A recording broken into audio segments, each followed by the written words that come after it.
Souvent dans ma vie, j'ai été sous-estimé, ce qui m'a fait me sentir dévalorisé. Avec le temps, j'ai réalisé que ma véritable valeur provenait de l'intérieur de moi, et non de l'opinion des autres. Inspiré par la sagesse stoïque, j'ai appris à m'affirmer et à démontrer ma valeur sans dire un mot. Et cela a tout changé dans ma vie. Dans cette vidéo, nous allons explorer 9 habitudes qui transformeront la façon dont vous êtes perçu, montrant votre force et détermination de manière naturelle et impactante. Il ne s'agit pas seulement de présence, mais d'attitude, de confiance en soi et de langage corporel. Lorsque vous maîtrisez cet art, vous transmettez le respect et l'autorité de manière silencieuse. Le véritable pouvoir vient de l'intérieur et se reflète dans la façon dont vous agissez et interagissez avec les autres. Si vous en avez assez d'être sous-estimé et que vous voulez agir différemment, restez jusqu'à la fin. Ce que je vais partager pourrait être exactement ce dont vous avez besoin pour renverser la situation et commencer à reconnaître votre valeur en étant vu et respecté pour ce que vous êtes vraiment. Rappelez-vous, le véritable pouvoir n'est pas de dominer les autres, mais de se dominer soi-même. Lorsque vos actions sont alignées avec vos valeurs, vous vivez de manière authentique et vous pouvez vous affirmer naturellement.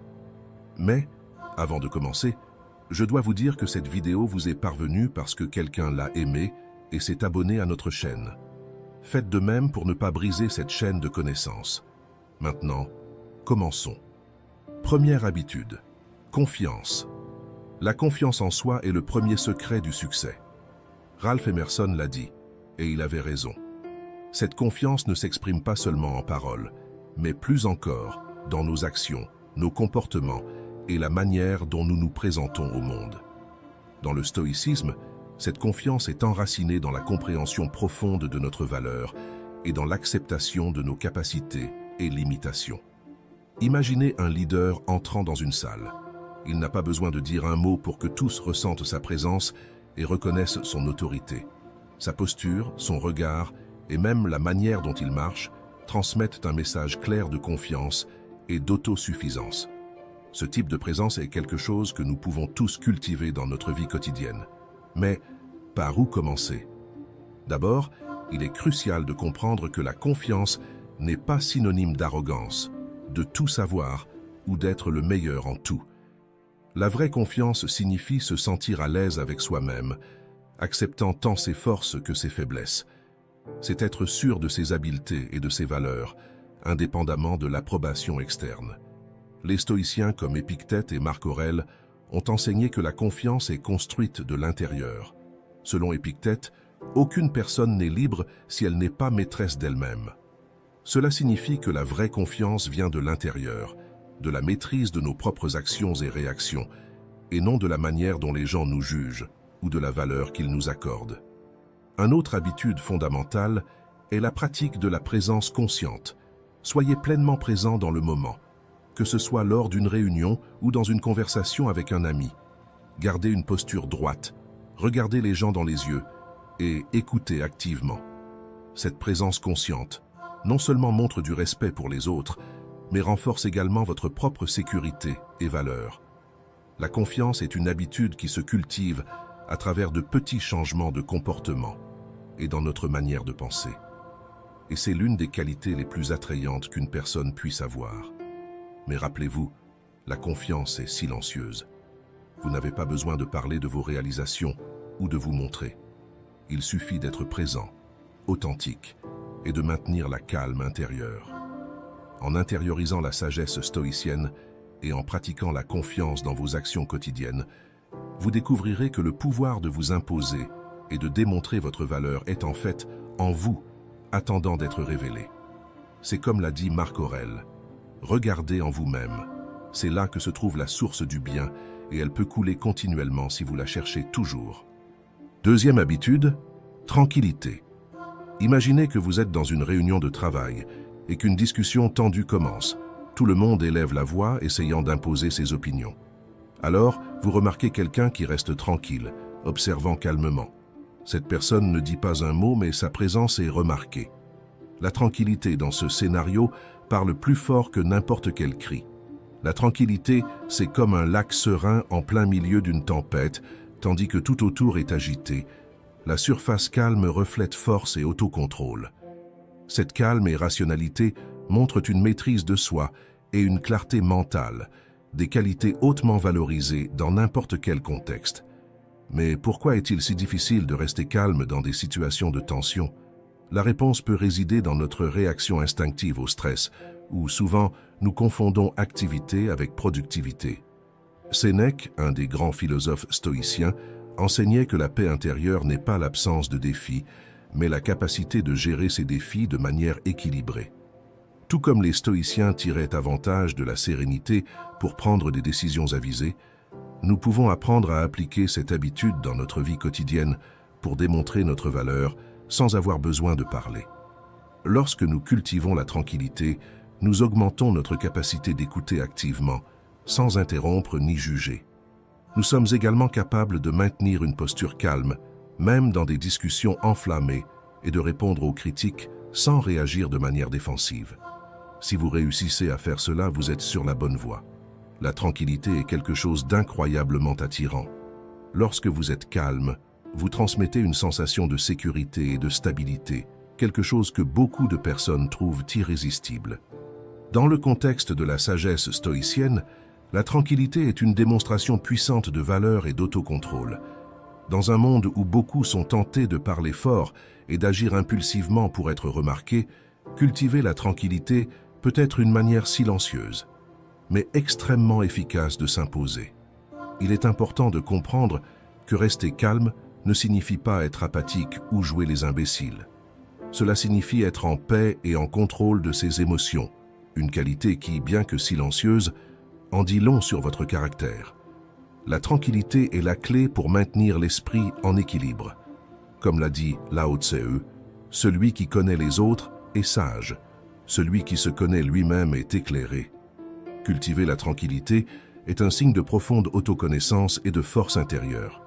Et si elle ne se produit pas toujours naturellement dans votre vie, inscrivez-vous à la chaîne où tous les jours, ici, nous apprenons davantage sur la philosophie pratique et comment nous pouvons être aujourd'hui meilleurs que hier. Troisième habitude, intégrité. Dans le contexte de la sagesse stoïque, l'intégrité n'est pas seulement un trait désirable, mais une nécessité pour vivre une vie vertueuse. L'intégrité, c'est la cohérence entre nos valeurs internes et nos actions externes, ce qui nous permet de démontrer notre valeur sans avoir besoin de mots. Une personne intègre n'a pas besoin de clamer ses vertus ou capacités. Ses actions parlent d'elle-même. C'est la manière dont elle agit, même quand personne ne regarde, qui définit son véritable caractère. L'intégrité ne peut être feinte, elle doit être profondément enracinée en vous. Pour cultiver l'intégrité, vous devez d'abord connaître vos propres valeurs. Qu'est-ce qui est important pour vous? Quels principes guident votre vie? Prenez le temps de réfléchir à ces questions et assurez-vous que vos actions correspondent à vos réponses. Lorsque vos actions sont alignées avec vos valeurs, cela change la perception que les autres ont de vous, projetant une authenticité très attrayante. Une autre partie cruciale de l'intégrité, c'est d'être honnête, non seulement avec les autres, mais aussi avec soi-même.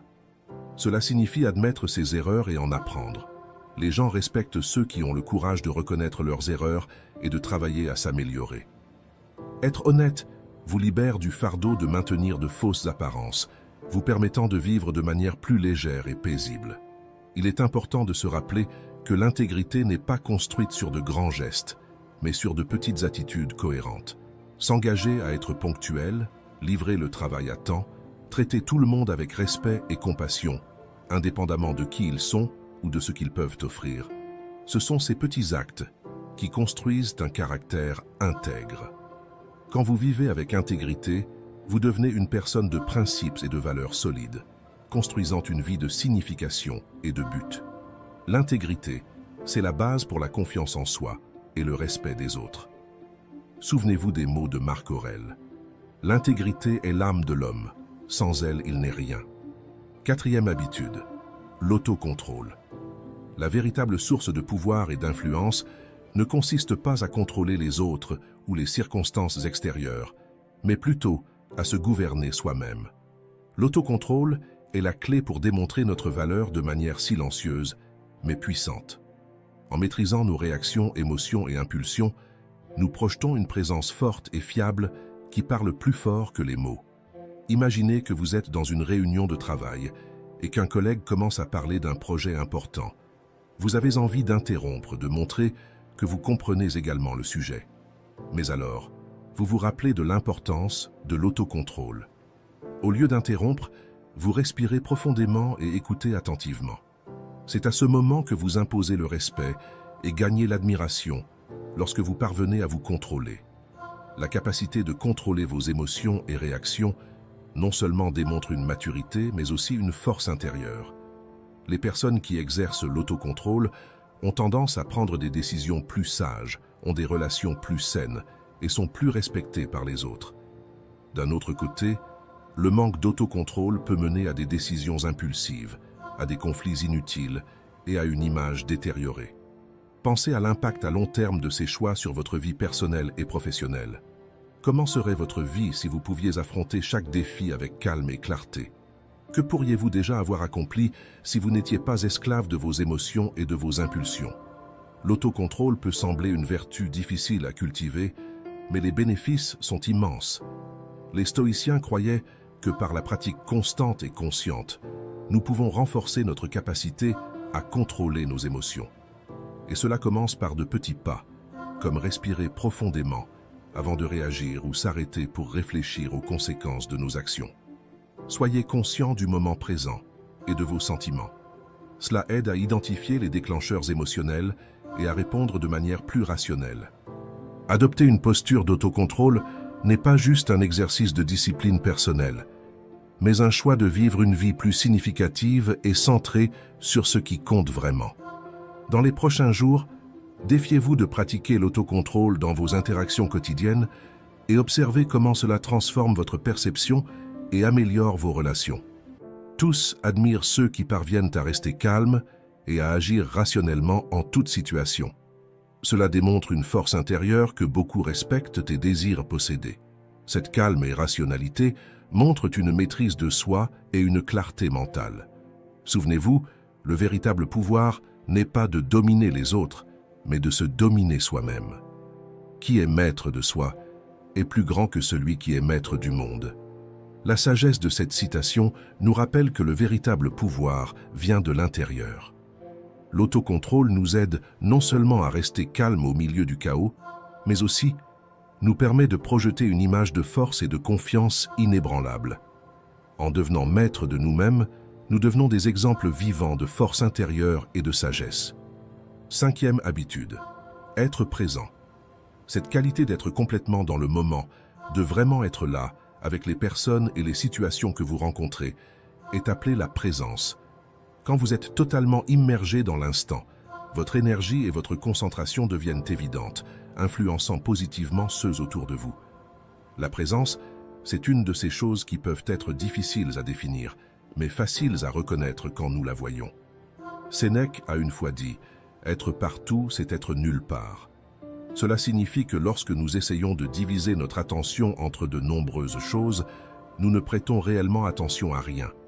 Être présent signifie se concentrer complètement sur le ici et maintenant. Une étude de l'université de Harvard révèle que notre esprit vagabonde environ 47% du temps, c'est-à-dire que presque la moitié de nos vies, nous ne sommes pas vraiment présents dans ce que nous faisons. Alors, comment pouvons-nous cultiver l'habitude d'être présent?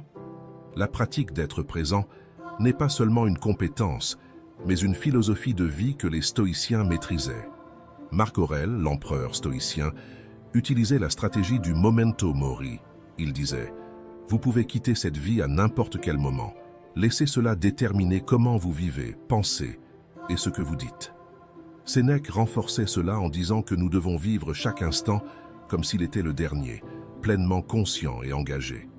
Cela améliore non seulement notre qualité de vie, mais augmente aussi notre perception et notre efficacité dans n'importe quelle situation.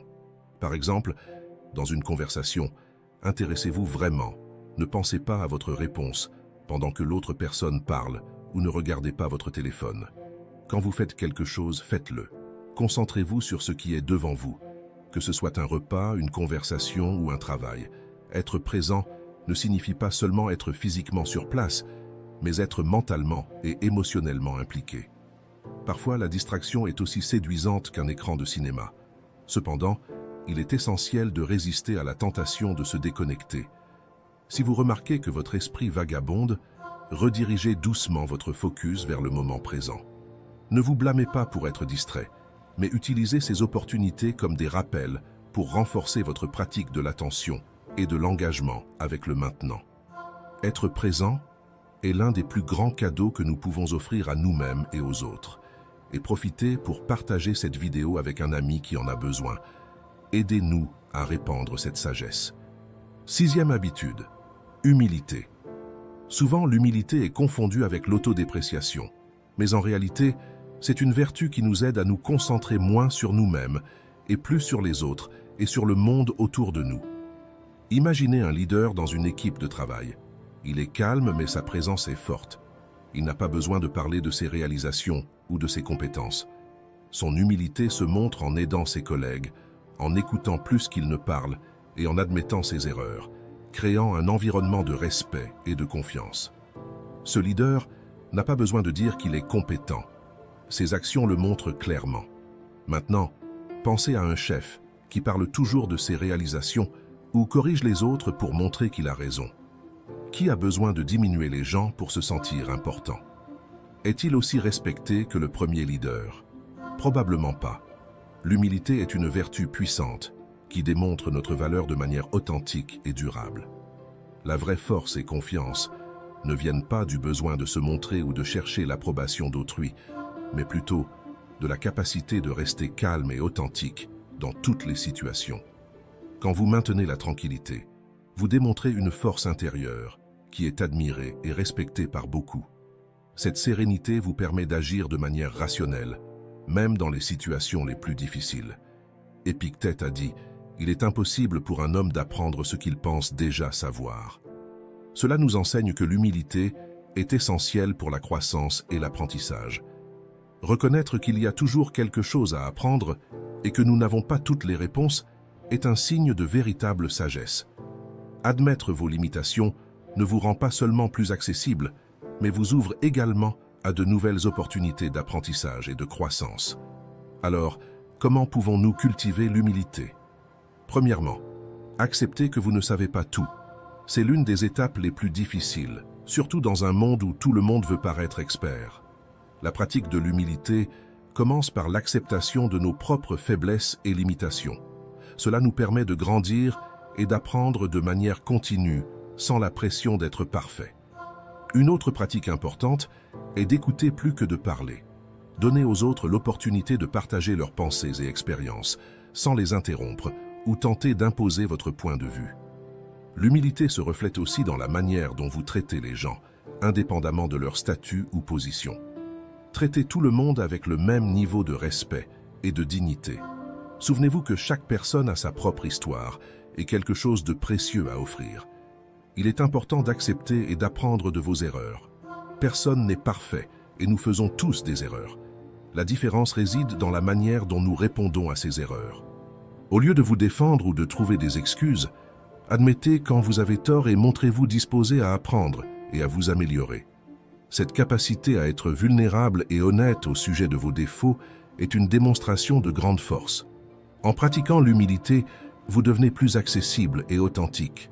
Les gens se sentent à l'aise près de vous, car ils ne ressentent pas la pression de devoir impressionner ou de compétir. Souvenez-vous, l'humilité n'est pas une faiblesse, mais un signe de véritable pouvoir et de sécurité. C'est la base d'une vie riche en apprentissage significatif et en relations authentiques. 7e habitude, patience.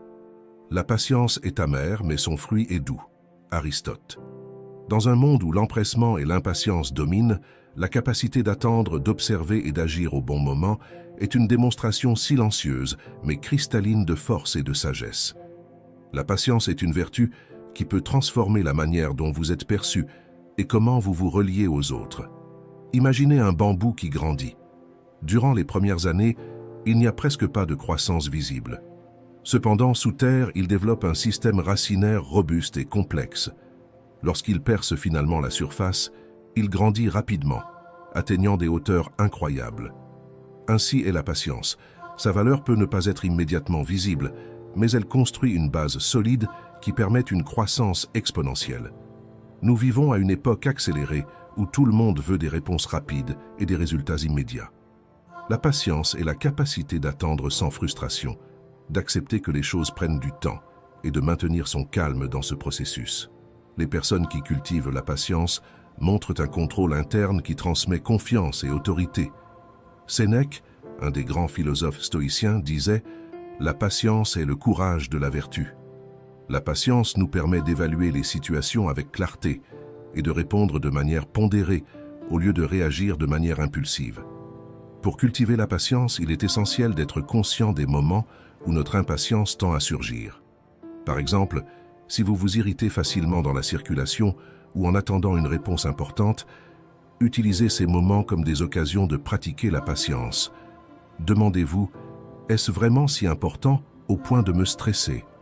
La patience est aussi une manière de démontrer le respect pour les autres. Lorsque vous attendez votre tour pour parler ou donnez de l'espace pour que les autres expriment leurs idées, cela montre que vous valorisez leurs opinions et contributions. Ce comportement ne passe pas inaperçu et augmente le respect que les autres ont pour vous. Il est important de se rappeler que la patience n'est pas seulement attendre, mais comment vous attendez. De plus, la patience vous permet d'observer et de mieux comprendre les dynamiques autour de vous. Au lieu d'interrompre une conversation ou de vouloir intervenir dans une situation, vous pouvez l'analyser et prendre des décisions plus informées. Cela ne démontre pas seulement votre valeur, mais renforce aussi votre capacité relationnelle. Enfin, souvenez-vous des mots d'Épictète. Aucune grande chose n'est créée soudainement, tout comme un raisin ou une figue. Si vous me dites que vous désirez une figue, je répondrai qu'il faut du temps. Au cours des 7 prochains jours, mettez-vous au défi d'être plus patient dans vos interactions quotidiennes. Observez comment ce changement peut transformer la manière dont les autres vous perçoivent et comment vous vous sentez par rapport à vous-même. Être patient n'est pas seulement une démonstration de self-control, mais une affirmation silencieuse de votre valeur. Et si vous trouvez cette vidéo utile, n'oubliez pas de laisser votre like et de vous abonner à la chaîne pour plus de contenus qui peuvent transformer votre manière d'agir et de penser. 8e habitude, la gratitude. La gratitude n'est pas seulement la plus grande des vertus, mais la mère de toutes les autres. Cicéron. La citation de Cicéron nous rappelle que la gratitude n'est pas seulement un sentiment, mais une vertu fondamentale qui soutient toutes les autres. La gratitude est une habitude puissante qui nous permet de reconnaître la valeur des choses et des personnes qui nous entourent, même sans le dire en mots. Imaginez une personne qui, au lieu de se plaindre des adversités, trouve toujours quelque chose pour lequel être reconnaissante. Pensez à quelqu'un qui, face à une tâche difficile, remercie pour l'opportunité de croissance qu'elle représente. Cette personne n'a pas besoin de parler de sa gratitude. Ses actions et attitudes montrent clairement ce sentiment. En pratiquant la gratitude, nous démontrons une compréhension profonde et une valorisation de ce que nous avons, projetant force et sagesse de manière silencieuse et puissante. Réfléchissez un instant sur la semaine passée. Combien de fois avez-vous pratiqué la gratitude de manière silencieuse, sans ressentir le besoin de la verbaliser constamment? Racontez dans les commentaires, quelle a été la dernière fois que vous avez pratiqué la gratitude de manière silencieuse? Comment cela a-t-il affecté votre journée? Votre réponse peut inspirer d'autres personnes qui regardent les vidéos de la chaîne à reconnaître et à valoriser les petites victoires. Les études montrent que la posture corporelle, le langage non verbal et la confiance jouent un rôle crucial dans la façon dont nous sommes perçus. Une étude de l'université de Harvard révèle que la posture de pouvoir peut réellement modifier la chimie de notre cerveau, augmentant la confiance et réduisant le stress. Ainsi, la véritable imposition commence par un changement interne. Souvent, nous nous concentrons sur ce qui nous manque ou sur ce que nous désirons, mais les stoïciens enseignent l'importance de valoriser ce que nous avons déjà. Sénèque a dit « Ce n'est pas la personne qui a peu, mais celle qui désire plus qui est pauvre ». Cette citation nous rappelle que la véritable richesse vient d'apprécier ce que nous avons, plutôt que de toujours désirer plus. Souvenez-vous, la gratitude n'est pas seulement dire « merci », mais vivre avec une attitude d'appréciation et de contentement. Lorsque nous pratiquons la gratitude, nous reconnaissons nos propres réussites et la valeur des personnes qui nous entourent. Cette pratique ne nous fortifie pas seulement intérieurement, mais change également la manière dont les autres nous perçoivent. Au lieu de nous efforcer de prouver notre valeur, nous commençons à irradier une confiance, tranquille, qui parle d'elle-même. 9e habitude. Comment vous vous exprimez? Vous n'avez pas besoin de dire quoi que ce soit pour que tous remarquent votre présence. Une étude de la Harvard Business School montre que 55% de la communication est non-verbale. La manière dont vous vous présentez, depuis votre posture jusqu'à vos expressions faciales, impacte significativement la façon dont les autres vous perçoivent. Votre valeur personnelle est souvent transmise de manière silencieuse mais puissante. Souvent, l'anxiété d'être remarqué ou le besoin de validation externe vous conduit à exagérer ou à parler trop. Ce comportement peut miner votre crédibilité et faire que les autres vous voient de manière négative. En essayant trop, vous finissez par repousser les gens et nuire à votre image. Dans le stoïcisme, nous apprenons que le véritable pouvoir vient du self-control et de la sagesse. Comme le philosophe Épictète l'a affirmé, le bonheur et la liberté commencent par la compréhension claire d'un principe. Certaines choses sont sous notre contrôle et d'autres non. Comprendre cela vous aide à vous concentrer sur ce qui compte vraiment et à agir avec intégrité et sérénité. Ainsi, la manière dont vous vous exprimez doit être guidée par le self-control et par la sagesse. Quand vous vous présentez de manière calme et confiante, vous transmettez une force silencieuse qui est respectée et admirée. Cultiver cette présence non verbale peut transformer la manière dont vous êtes perçu. Montrez votre véritable valeur à travers des actions et des attitudes, et vous verrez comment cette authenticité et cette sérénité font la différence dans vos relations et dans la façon dont vous êtes vu. Commentez quelles de ces habitudes vous allez mettre en pratique dans votre vie. Merci d'avoir regardé.